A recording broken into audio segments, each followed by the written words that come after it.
On the internet, it seems that there's a lot of people out there that think the final version of the New Testament was chosen at the Council of Nicaea. But that's just not what happened. Let's dig into some history and find out what did. For the first few hundred years after Jesus, there was no New Testament.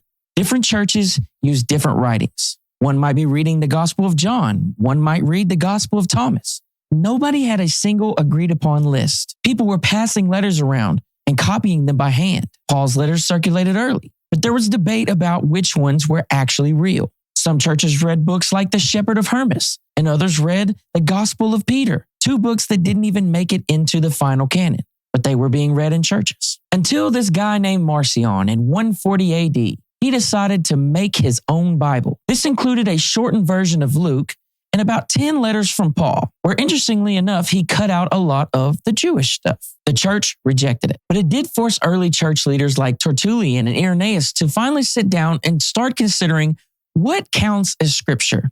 Over time, these three questions would be used to try to dial that in. Is it tied to an apostle? Does it line up with the faith? And are churches everywhere already using it? Books like 2 Peter and Revelation, they barely made the cut. But to circle back to the original point, it was not settled at the Council of Nicaea in 325 AD.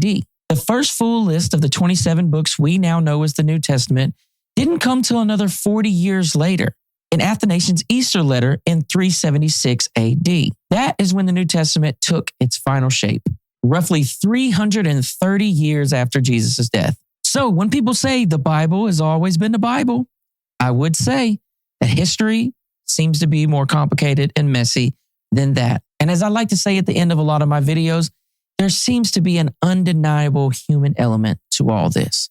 Drop down what you think in the comments.